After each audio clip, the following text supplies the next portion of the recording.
क्योंकि ऐसी झकझोर आती है कि लगता है क्या ये फल है हमारी तपस्या का, हमारी साधना का ये फल है?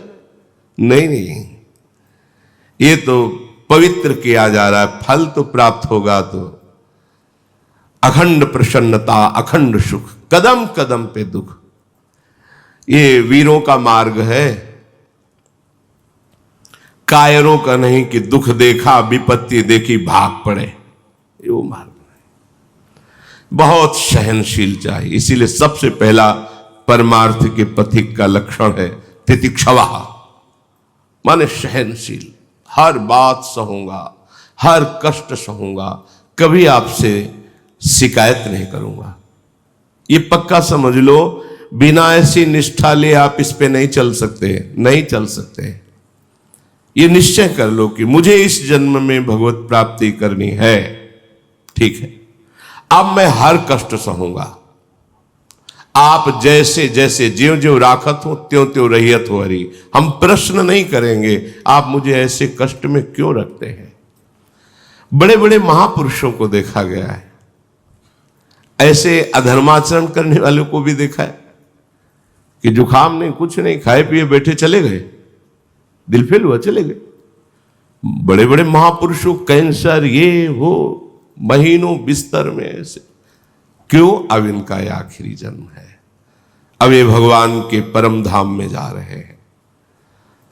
जिन श्री ओंकारानंद सरस्वती जी की चर्चा करते थे तो वहां के समीप के जन आए, तब बताया कि एक दिन खड़ाऊ रपट गई, हाथ टूट गया, एक गृहस्थ के घर गए। अब ऐसी पीड़ा भयंकर हुई, औषधि आदि ज्यादा वो लेते नहीं थे। धीरे धीरे शरीर ही लुंज हो गया, उठना खत्म हो गया। कई महीने जिस कमरे में थे शरीर से दुर्गंध आती थी, ऐसे कपड़े से पूछो तो त्वचा निकल आती थी। उनका कैसे बताए, 10 प्रकार की खुशबू की अगरबत्ती लगा के कमरे में ऐसे। बोले क्या ऐसे महापुरुषों को ऐसा भी कष्ट होता है? तो देखो उस कष्ट से बिल्कुल अतीत है। जो अपने स्वरूप को प्राप्त महापुरुष है उन्हें किसी भी तरह से ऐसे कष्टों में विचलता नहीं होती। पर है तो अंग ही ना, हाथ टूटा है तो हाथ थोड़ी उठेगा। अब कष्ट है तो जबान लड़खड़ाएगी, ऐसे निकलेगा। पर ये सब होते हुए भी वो एक ऐसे आनंद खजाने में बैठे हुए कि उनको इसका शोक नहीं है। अब ये संसारिक पार्थिव शरीर धारण करने वाले देहाभिमानी जन कैसे उस स्थिति को जाने। इसलिए महाराज आप जैसे धर्मात्मा को शोक नहीं करना चाहिए। युधिष्ठिर जी ने कहा महाराज आपने मेरी बात तो बता दी कि धर्मात्मा हो, ऐसे बलिष्ठ भाई हैं, लेकिन ये देवी द्रौपदी इतने कष्ट को क्यों प्राप्त हो रहे हैं? इनकी क्या गलती थी? द्वित कीड़ा मैंने की, दांव पर इनको मैंने लगाया और इन्होंने ही मुझे छुड़ाया। जब गांधारी जी ने देखा कि अब तो जब भगवान ने चीर बढ़ा दिया, अब तो सर्वनाश कर देगी ये देवी, तब हाथ जोड़कर कहा धृतराष्ट्र जी से तुरंत राजी करो द्रौपदी को, नहीं पतिव्रता है, पूरी सभा नष्ट हो जाएगी। मैं जानती हूं पतिव्रता की सामर्थ्य, क्योंकि स्वयं वो गांधारी जी पतिव्रता है। वो एक संकल्प में बड़े बैठे हुए महापुरुषों को भी भस्म कर सकती है। तब द्रौपदी जी ने ही तो मुक्त कराया अपने पतियों को अस्त्रों सहित, पर पुनः फिर षड्यंत्र रच करके एक दांव में 12 वर्ष का वनवास, 1 वर्ष का अज्ञातवास।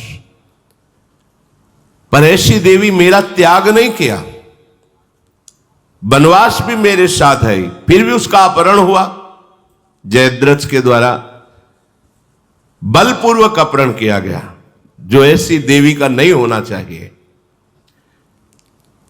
क्या कोई ऐसी देवी हुई है जिसको पातिव्रत धर्म से रहते हुए भी कष्ट का सामना करना पड़ा हो? मैं सुनना चाहता हूं। मार्कंडे जी बोले महाराज युधिष्ठिर, हां हुई है। प्राचीन काल में मद्र देश में एक परम धर्मात्मा राजा राज्य करते थे। वो ब्राह्मण भक्त थे, विशाल हृदय, सत्य बोलते थे और जितेंद्री थे। दान देने में तो बहुत सी उत्साहित रहते थे। उनका नाम अश्वपति था।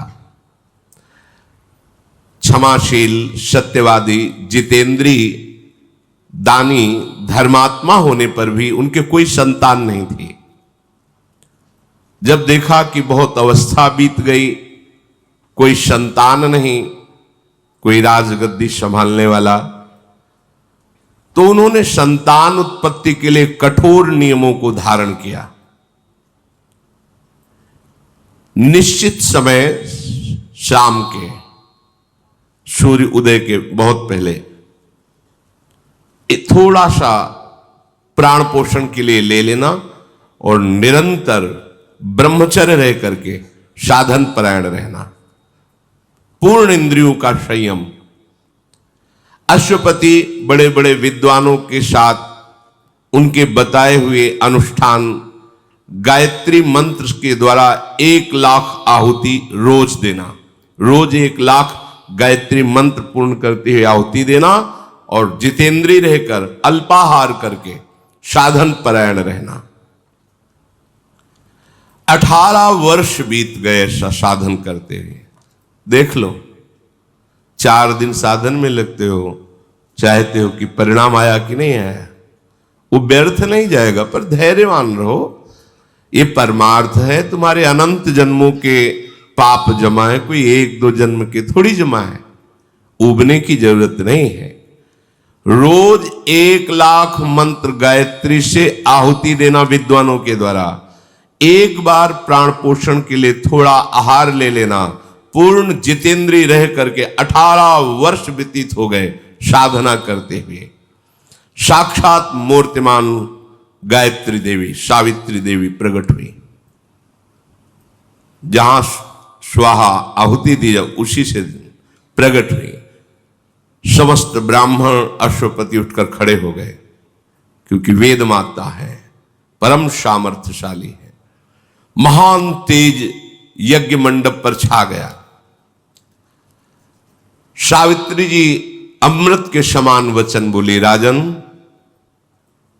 तुम्हारे ब्रह्मचर्य, इंद्रिय संयम, प्राण संयम, मनोनिग्रह, इसे देखकर मैं बहुत प्रसन्न हो गई हूं।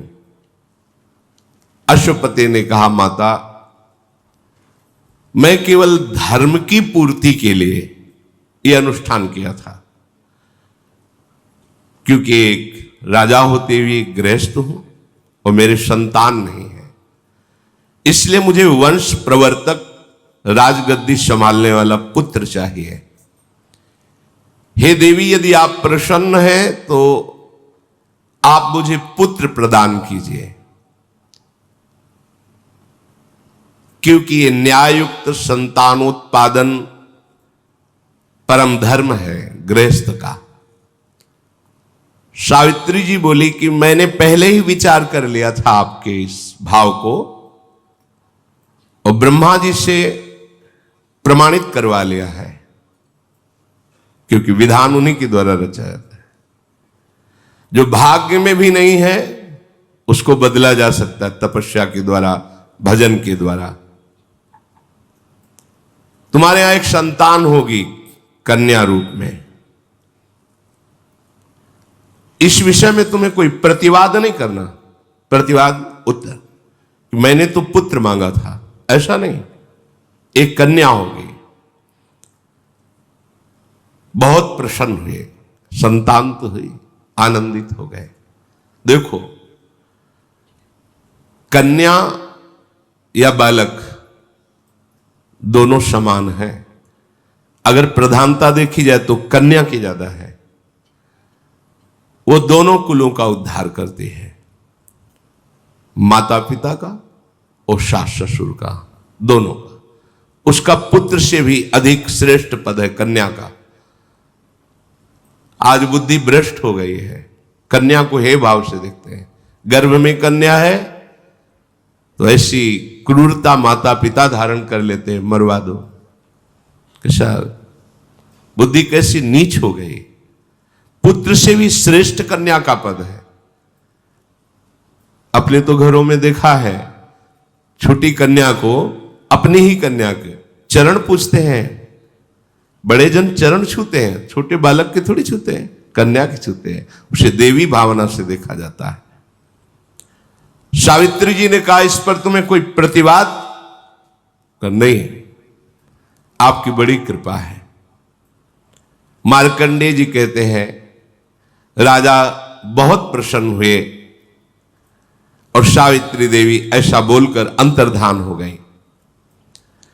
अश्वपति अपनी मनोकामना पूर्ण मान करके अपने नगर को आए, राज्य में रहने लगे। नियम पूर्वक उत्तम व्रत का पालन करने वाले राजा ने ब्राह्मणों से सहमति लेकर गर्भ स्थापित किया अपनी रानी के। ये बड़े भागवतिक विषय है। ब्याह हो जाना कोई व्यभिचार में प्रवृत्त हो जाना नहीं है। संयम पूर्वक भगवत आराधन करते हुए संतानोत्पत्ति रूपी क्रिया भगवान की पूजा होती है। दिशाओं को नमस्कार, भगवान को नमस्कार, देवताओं को नमस्कार करके ऐसे। अब वो गर्भ कि 18 वर्ष से तो ब्रह्मचर्य है। महान तेजो में शुक्ल पक्षी चंद्रमा की भांति दिन प्रतिदिन बढ़ने लगा। समय आया, महारानी ने एक कन्या को जन्म दिया। तेजो राशि, मानो स्वयं सावित्री देवी ही कन्या के रूप में प्रकट हुई हो। जो जात कर्म संस्कार कराने वाले विद्वत ब्राह्मण आए, उन्होंने कहा ऐसी कन्या हमने नहीं देखी। ये देखो तब का फल। साक्षात सावित्री देवी की आभा प्रकट हो रही है, इसलिए इस कन्या का नाम सावित्री ही रखा जाएगा। मूर्तिमान सौंदर्यता की देवी लक्ष्मी के समान दिन प्रतिदिन बढ़ने लगी। बड़ा आनंद। कुछ समय में वो नव किशोर अवस्था को प्राप्त हुई। ऐसा लगता था मानो सोने की कोई प्रतिमा हो। जो देखता उसकी आंख सामर्थ्य नहीं रखती, नीचे झुक जाती। कोई सावित्री की तरफ आंख उठा के भी देखने की, ऐसा तेज, दुर्धर्ष तेज।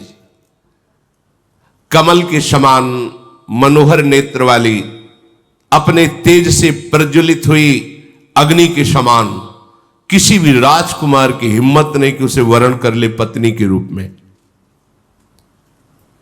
एक दिन उपवास करके, सिर से स्नान करके, देव पूजन करके, ब्राह्मणों से स्वस्ति वाचन करा करके, इष्ट देवता का प्रसाद माथे पे धारण करके वो अपने महात्मा पिता के पास गई और प्रणाम किया। गौर से देखा कि मेरी पुत्री तो नौ किशोर अवस्था को प्राप्त अर्थात अब ब्याह के योग्य हो रही। उन्होंने कहा, बेटी, किसी भी राजकुमार की सामर्थ्य नहीं कि तुम्हें वरण कर सके। मुझे सब मंत्रीजन समाचार देते हैं, पर मेरे को इस दुख से तुम ही निकाल सकती हो। अगर तुम्हारा ब्याह नहीं हो रहा तो फिर मैं दुखी तो रहूंगा। स्वयं कोई राजकुमार वरण नहीं कर रहा तुम्हारा, क्योंकि गुप्तचरों द्वारा पता चलता है। किसी वर में इतनी सामर्थ्य नहीं कि तुम्हारा पाणी ग्रहण कर सके। तुम्हारे तेज से प्रतिहत होकर किसी की सोच ही नहीं बन सकती कि तुम उसकी अर्धांगिनी बनो। इसलिए तुम्हें स्वयं वर का वरण करना होगा। कोई वर तो तुम्हें वरण नहीं कर रहा, ऐसा तेज तुम्हारा सौंदर्य है। तुम जिसे पति के रूप में चाहो, बस उसका परिचय हमें बताओ आकर। मैं उन्हीं के साथ तुम्हारा पाणी ग्रहण संस्कार कर दूंगा। मेरी ये मन की जो पीड़ा है, हर पिता के मन में एक पीड़ा होती है, बेटी को सुयोग्य वर की प्राप्ति हो जाए। कल्याणी मैंने ब्राह्मणों के विद्वानों के मुंह से सुना है, विवाह के योग्य हो जाने पर कन्या का दान न करने वाला पिता निंदनीय नारकी गति को प्राप्त होता है। कन्या विवाह के योग्य है, उसे सुयोग्य वर के साथ वर्ण नहीं किया गया तो ये पिता को अपराध लगता है, ये निंदनीय। ये देखा है, बड़ी शोक और चिंता में हो जाते। जब जनक जी हो गए तो औरों की बात क्या, परम ज्ञानी ब्रह्मबोध संपन्न, जब कोई राजकुमार अजगौ को नहीं उठा पाया तो वो बोले कि हाय, यदि मैं ऐसा जानता कि पृथ्वी वीरों से शून्य हो गई तो मैं ऐसी शर्त ही नहीं रखता, ऐसी प्रतिज्ञा नहीं रखता, आज मेरी पुत्री कुंवारी रह जाएगी मेरी प्रतिज्ञा के कारण। तब लखनलाल ने कहा, कैसी बात बोल दी, जहां प्रभु विराजमान है ऐसे शब्द आपको नहीं बोलना चाहिए। ए अजगौ की बात क्या, भगवान अगर आदेश कर दें तो पूरे ब्रह्मांड को कच्चे घड़े की तरह भी तोड़ दो। जनक जी भी शोकित हो गए थे। सावित्री जी के पिताजी कहते हैं कि हमने बड़े बड़े शास्त्र विद्वान महापुरुषों से सुना कि विवाह के योग्य हो जाने पर कन्या का जो सुयोग्य वर के साथ पाणी ग्रहण संस्कार नहीं कराता समय पर, वो पिता निंदनीय है, वो अपराधी है, उसको दंड मिलता है। इस बात का कर्तव्य है। जो पिता के पधार जाने पर अपनी माता की रक्षा नहीं करता, पूर्ण सेवा नहीं करता, वो पुत्र अपराधी है, धिक्कार योग्य है, उसे दंड मिलता है। जो सुयोग्य पत्नी प्राप्त होने पर भी पति अन्य की तरफ काम भावना करके अपनी पत्नी का तिरस्कार, वो दंडनीय अपराध है हमारे भागवती कानून में, उसको दुर्गति प्राप्त होगी। इसलिए मेरी बात समझकर बेटा तुम अपने योग्य पति की खोज करो, ऐसी चेष्टा करो जिससे मैं नारकी गतियों को प्राप्त ना हो, क्योंकि तुम यौवन अवस्था को प्राप्त हो रही हो और कोई भी वर साहस नहीं कर रहा तुम्हें अपनी पत्नी बनाने का। मार्कंडे जी कहते हैं, महाराज युधिष्ठिर, पुत्री से ऐसा कहकर कुछ सेना प्रधान अंगरक्षक और बूढ़े मंत्री और विद्वान ब्राह्मण साथ दे दिए, सब सेवा सामग्री और यात्रा। आप खोज करो अपने योग्य वर की। पिता के चरणों में प्रणाम करके उनकी आज्ञा पालन करने के लिए तत्काल सावित्री जी ने प्रस्थान किया।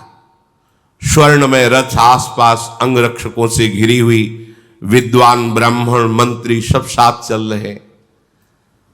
बड़े बड़े मुनियों के आश्रमों में जाकर उनकी चरण वंदना, उनकी सेवा करना और भ्रमण करना, तीर्थों में जाकर के दान करना, पर दृष्टि रहती कि कोई मेरे योग्य वर दिखाई दे दे।